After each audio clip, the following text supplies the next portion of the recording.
This all started based on my first trip to Burning Man, and I was inspired, blown away by the art. And I went by myself, and I experienced Burning Man when it was kind of not known by a ton of people. I came back, and I've been writing down my goals and dreams since I was a kid. As a result, I wrote down someday I want to go back to this place as an artist. And it took me 7 years. I had an idea. I wanted to create something based on writing down goals and dreams.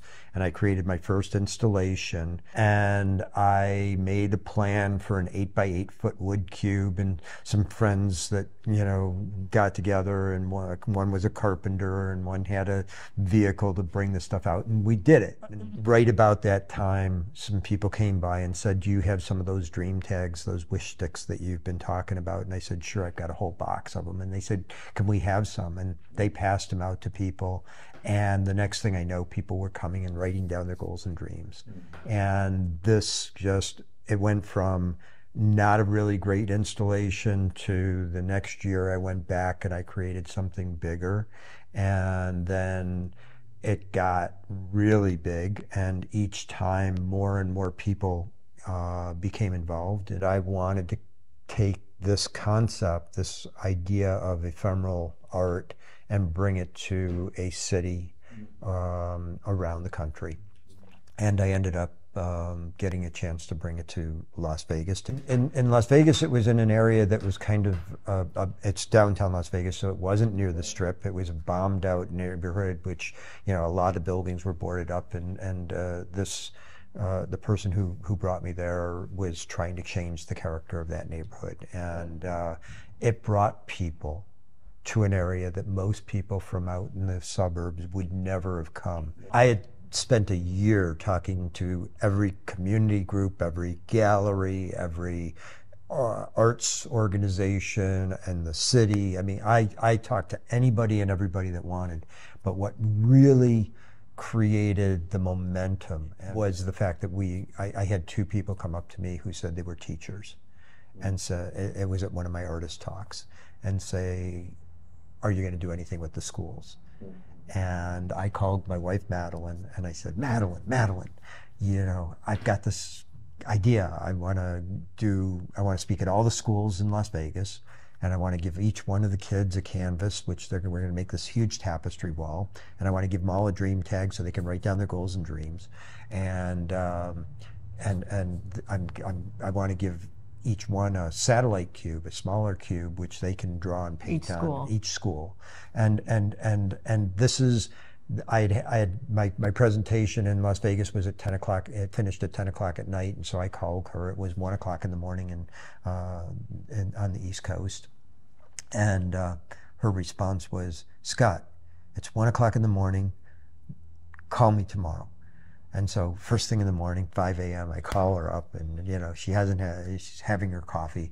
I said, "Madeleine, I've got this idea." I talked to these teachers, and Madeleine said, "You're crazy.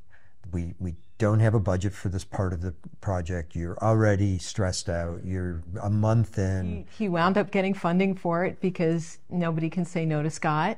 And he wound up talking to 15,000 kids that time. And when we went back to Las Vegas, it was 20,000 more. And he's spoken to 50,000 kids over the course of the last 10 years about the importance of setting goals and writing them down, about the difference between process art and static art and interactive art and ephemeral art. The kids get very motivated by his energy and what he's communicating. And the schools are really energized by having a curricular guide that we've developed that makes it easy to have an in-class or an assembly workshop to listen to him. It really only takes about 45 minutes, and then each child does get free art materials so that they can produce something that then comes back and becomes part of a larger collaborative work. Well, we have certain parameters for this project. We'd like it to be in a community with a strong art scene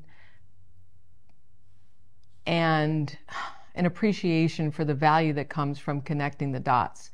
If you have disparate groups of people in different areas of a community, a project like this creates connectivity through art. And that's something that this project does. It activates a space.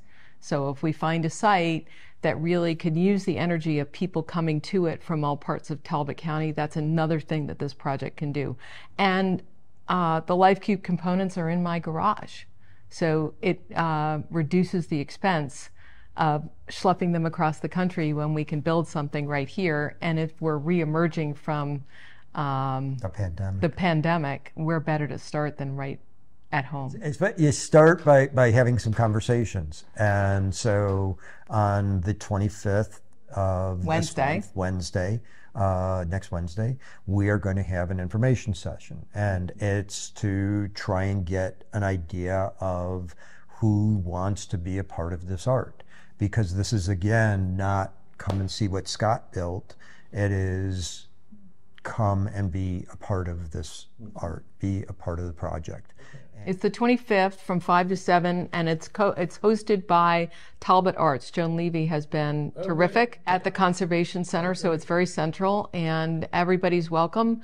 We ask that you RSVP only because the space is limited, and so send me an email, scott@lifearts.com, and I'm happy to pass that on to make sure that there's, ample seating and refreshments. That's my job.